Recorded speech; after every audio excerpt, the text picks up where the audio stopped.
Today's parliamentary committee meeting raised a very serious and troubling question. Where are the thousands of students displaced by Hurricane Melissa actually learning?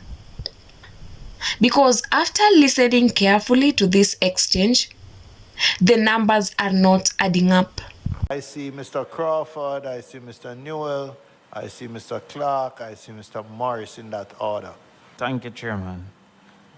Chair, yesterday we had information that 150 schools were not open. So I would like to get some better understanding of what would have occurred. This was from the Standing Finance Committee? Yes. Right, I just indicated, member, that we had consulted the data this morning because our principals update. It's a live database. Likewise, we got to ADPEM this morning to verify again the shelter data. They submitted a latest report to us which indicate there's a decline in the number. So it is a live database. That data that was shared yesterday was dated, and the new data set is indicating that we are at 986. 986. Yes. You said earlier that there was, what, 50 schools still remaining as shelters? 55. 55 as of this morning. 55.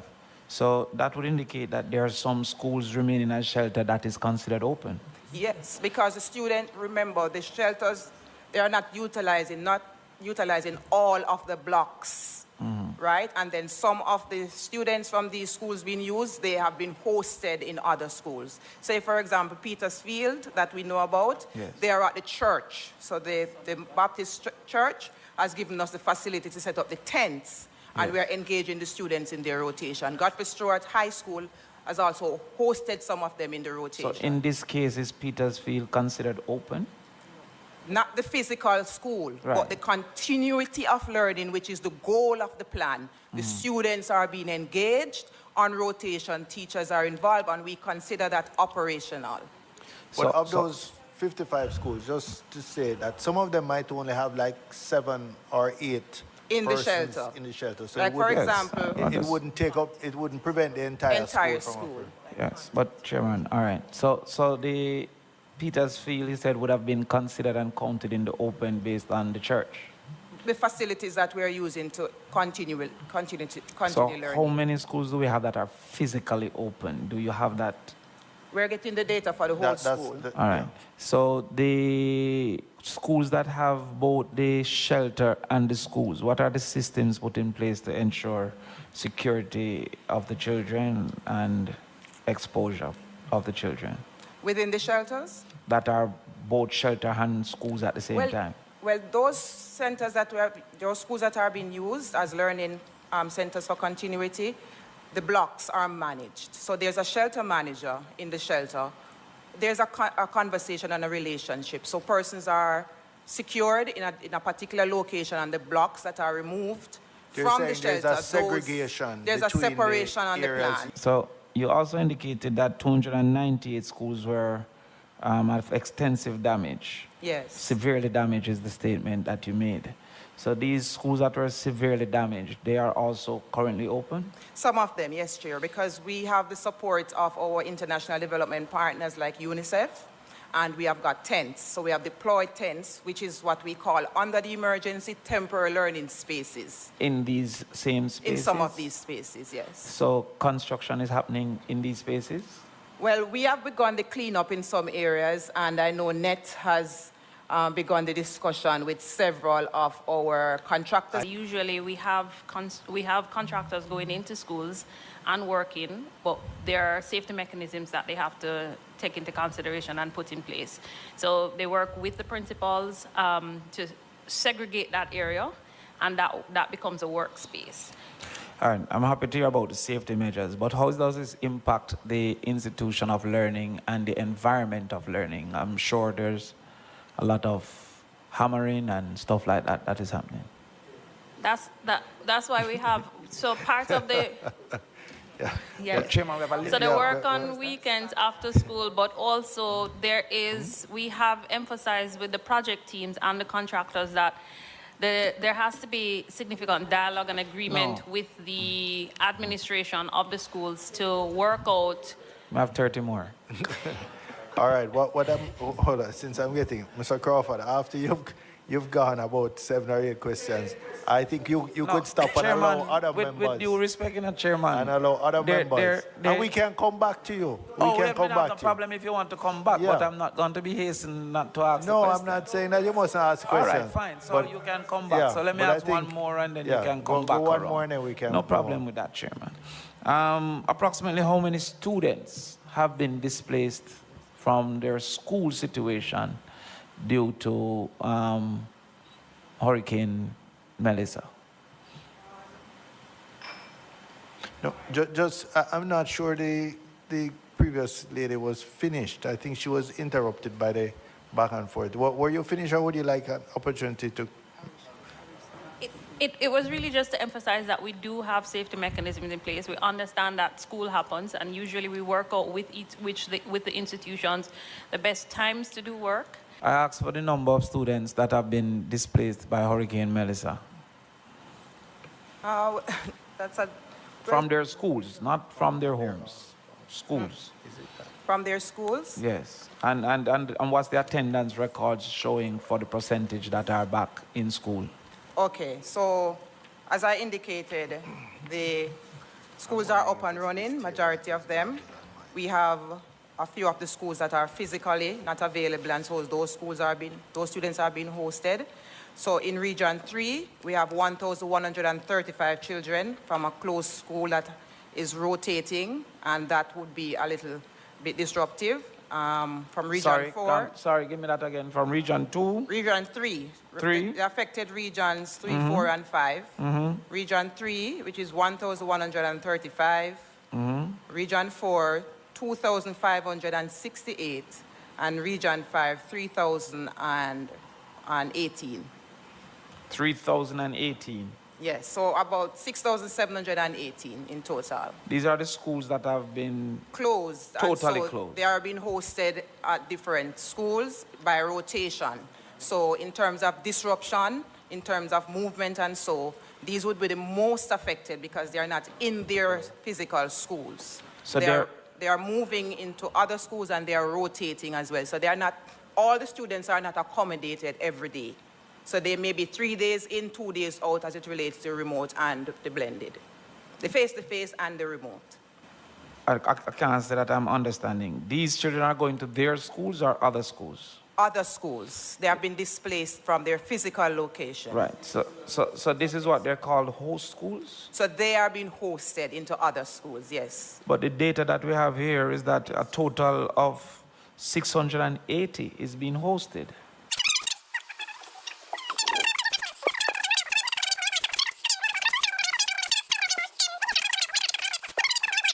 So this seemingly 7,000, almost 8,000, 3,000, 2,000, 1,000. 6,700. All right, are my numbers correct here? 1,935? 135. Okay, 1,135. So this 6,000, their schools are out. So the only way their modality can be accessible is through a host, I presume. Their school are out, meaning their schools are closed? That's the understanding I received. Yes, but remember, although they're not physically there, Yes. there are other ways of engaging them. Yes. And so that's what PS is outlining, the different numbers. So can you remind me of the ways? Okay, so there's a reduced Member hours. Crawford, I think, There's a remote. last question. Yes, but I'm following up to get an answer. Okay. So No, man, I would like to understand. How are they being hosted? Yes. remote method. Yeah, would that need a whole school? Or probably at their homes, because we send home learning kits with them. Okay, yes. All right, and so there's those that get in other extended hours, those that are on rotation, so they go in different days. And some are on the staggered, that means they go in for they don't go in for a full day, they go in for 2 hours, like a shift system. Mr. Chairman, what I'm trying to understand, if you may oblige, is I'm speaking to the chairman. Point of order. Yes. All right. Go ahead. Member. Mr. Chairman, on a point of order, you have to make sure that you're ruling the right way. No one member, unless nobody else has any interest, should get the Mr. chance to Chairman, run 10 or okay. questions. I will I come am back not for finished with my point of order. I am not finished with my will point yield. of order. I am not finished with a point of order. Go ahead, and go for ahead. the Go ahead, youngsters, Mr. for the youngsters, a point of order means that you stop the person who has the floor first and listen to the point of order. We're listening to And you. I'm not finished with my point of order, so We're it don't make listening. sense to keep talking. Member Clark, you are allowed to do your point of order, so proceed, please. Thank you very much, sir. Going forward, I am going to ask you that you give each member the chance to ask 2 questions and come back to that person after you take the next person. But you can't have one person running away. I'll Mr. Chairman, I will yield and come back around. request as a recommendation. I will yield, Thank Mr. Chairman, and come back. Thank you, Member around. Crawford. Yes, Chairman, I want to draw your attention to page 2 of the report, section 4. In this section, it was indicated that we have approximately 680 students that are being facilitated in some way at a host school.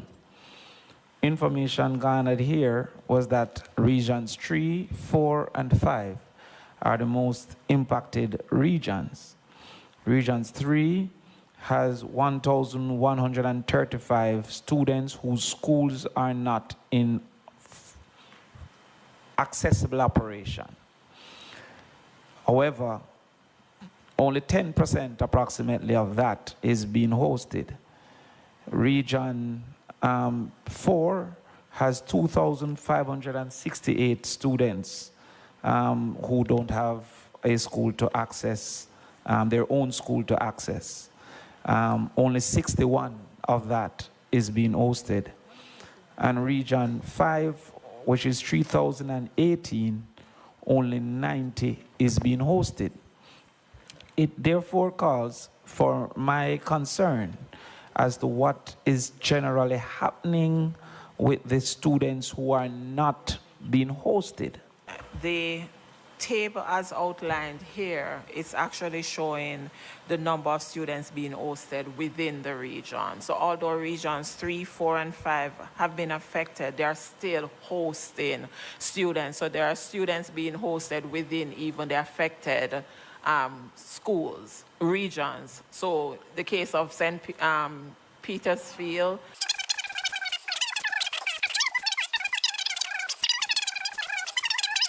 and they're all over the island, and Region 5 is still operating with the other methods of rotation, staggered, extended day, the shift system. So it's still... Could you just remind us how the regions correspond to parishes? Pardon me, sir? Chairman, For those who are watching and may not be familiar with the All right, the so region system. Region 1 is Kingston and St. Andrew. Region 2, St. Thomas, St. Mary, Portland. Region 3, St. Anne and Trelawney. Region 4, St. James, Hanover, Westmoreland. Region 5, St. Elizabeth, Manchester. Region 7, Clarendon. And Region 6 is not there. Region 6 will be St. Catherine. so Region 6 isn't currently hosting any? Yes, I think there are some hosting in Region 6, but I didn't get the numbers. All right, so Chairman, on this table, Chairman, there is a fulsome report of the entire hosting numbers throughout the country, from regions 1 to 7, which totals 680.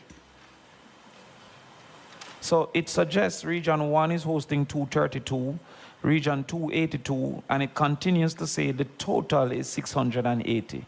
Yet, the impacted persons, as it relates to their school has been destroyed or unavailable, is 6,700. So approximately only 10% is being hosted. The 680 students referred here, they are at these schools fully Yes. every They're day. physically attending They're schools. is what you physically mean. attended, but there are other modalities of within that is happening at the Okay, same can time. you guide me along those modalities, please, one at a time, so I can understand those All right. modalities? I could, for example, the rotation. Yes. If I had, I could project for you what happens in a rotation. So let's say, for example, 3-2. All right, so you go in school, you go to school 2 days, you stay home at 3 Yes. days. When you're home, you get seated work. So you're sent home with work. The exams group, however, in a rotation, they go every day. I understand. So one school will have rotation for grades 7 to 10 or to 9, while 11, 12, and 13, full school. Yes.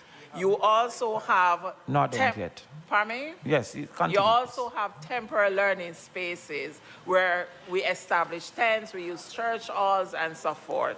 We also have, for example, the regular operating hours, schools, and you have extended days. So these schools, they start at different times, but the students get the normal hours. So you have some students going in at 7 or 8, some going in at 11, but they get the full 5 hours of school. All right. And you have the reduced time where schools that there's no electricity back there, they go school and they'll end like at 1 or 12. So it's a reduced hours. So, Chairman, when we look at rotation, it was indicated that these 6,700 students their own school is not available.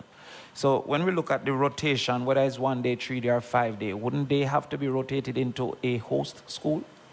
Not necessarily. Where would they be rotated through or in? Where would they attend? Because their own school has been indicated unavailable. That was what was indicated here. So where would they attend for 3 days? There's this temporary learning spaces, one. They may be mapped to another school, but it's not fully hosting 5 days. So they do some days here, some days at other schools. So the ones going to a temporary learning center, the school that it's attached to is not considered their host school? Not necessarily. So that is a temporary learning center. Right. Do you have the number of students being rotated through temporary learning centers? I could get on that. I could get that for All right. As it relates to the, I can't see anymore, the extended days. So the students attending to extended days, these 6,000 that don't have a school of their own to attend, would those schools that they attend be called host schools? I am not clear on the question. No, sir. sorry, you said the 6,000 or the 680? 6,700 students, it was reported here this morning, are not able to access their own school at this time. Right. No, the question, sorry, Chair, the question that was asked were the students who are affected. So they are affected because they're in the region and there are issues with their school, but they're still learning taking place on different modes at some time. All right, let me ask. I can get you the specific data of what is happening where.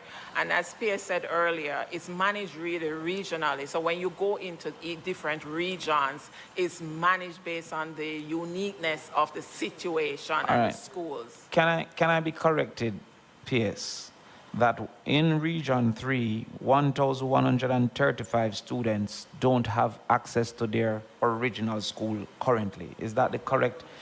PS. I understand that, man, but Mr. Chairman. Yeah.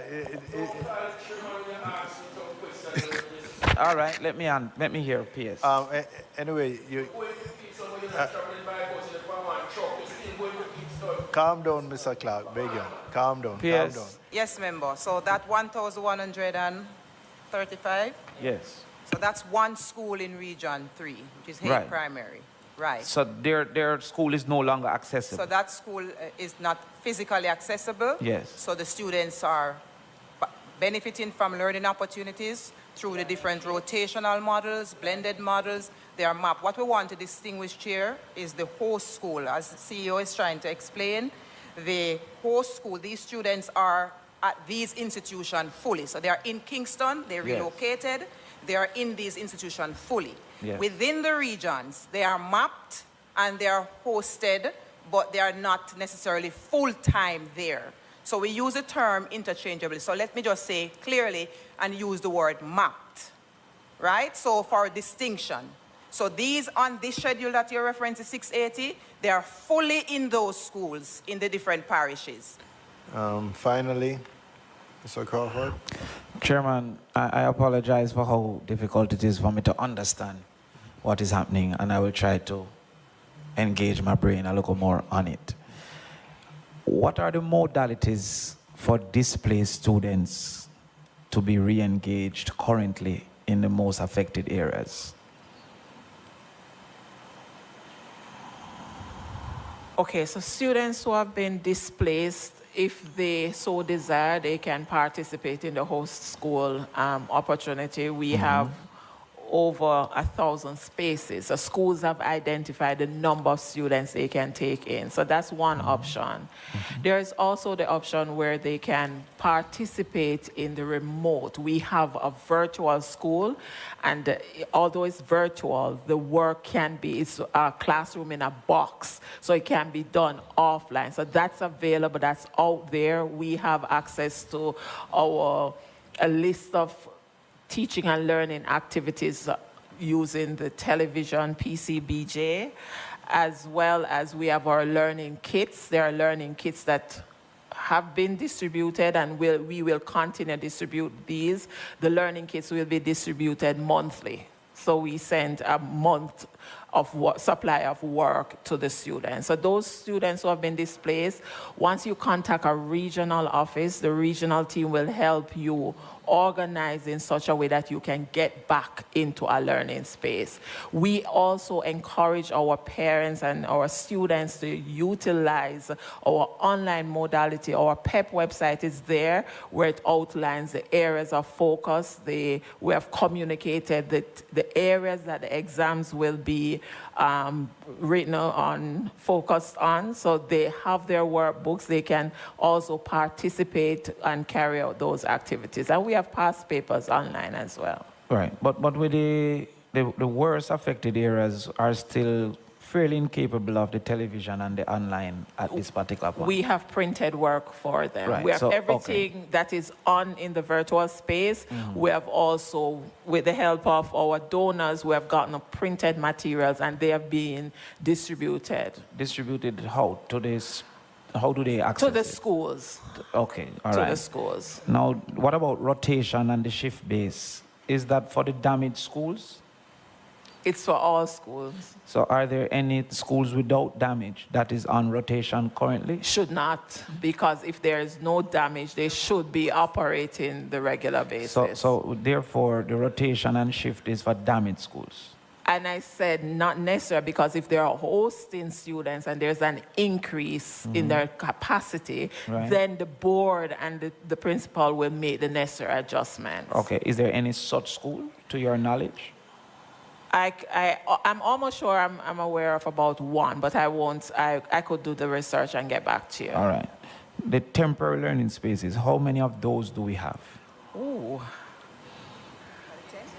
We have tents and all.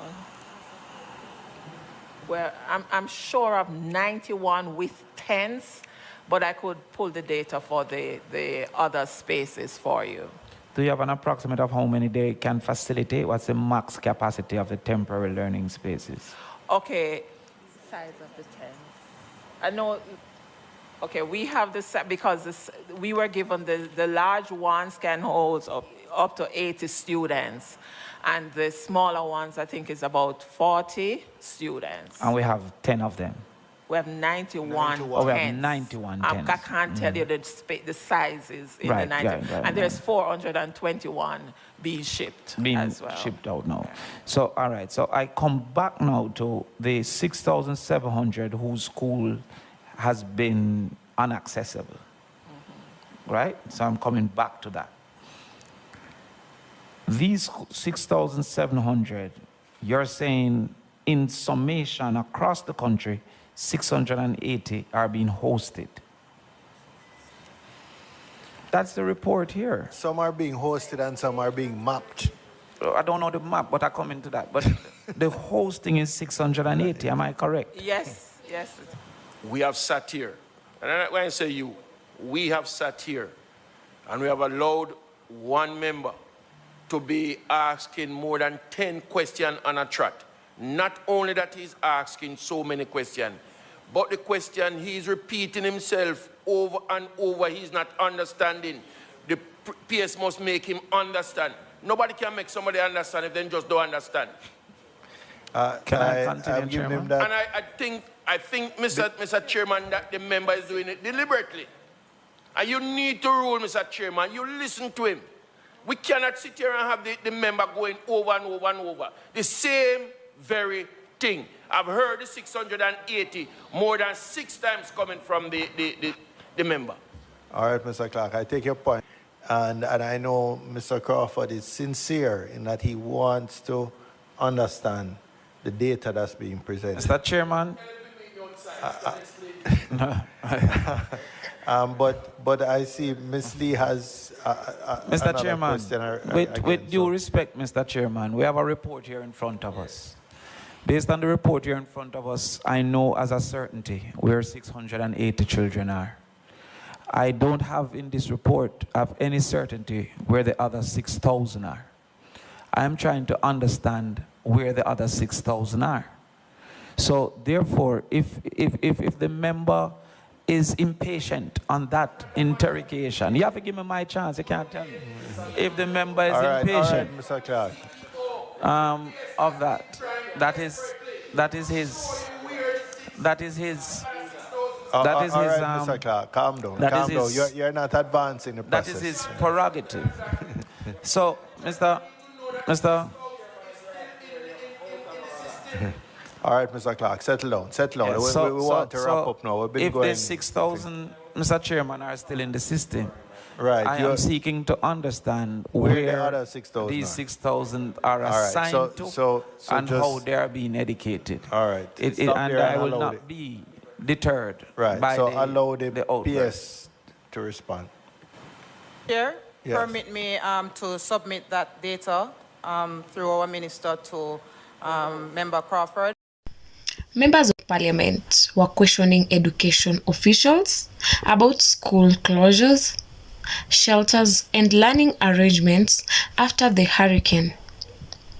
We were told about 6,700 students can no longer access their physical schools. But here is where the confusion begins. The report clearly states that only 680 students are being fully hosted in other schools. Yet officials repeatedly insisted that the remaining students are still engaged through other modalities. But when pressed, where exactly are these students? Which schools? How many per location? How often are they attending? No clear breakdown was provided. We heard about rotation systems, shift schooling, temporary learning tents, churches being used, remote learning, printed learning kits, and TV lessons. But the problem is this. There is no single transparent map showing which students who are in which system. Parents listening to this would still be confused. MPs in the room were confused. And honestly, so was the chair at times. Another concern raised was students learning while construction is happening on damaged school grounds.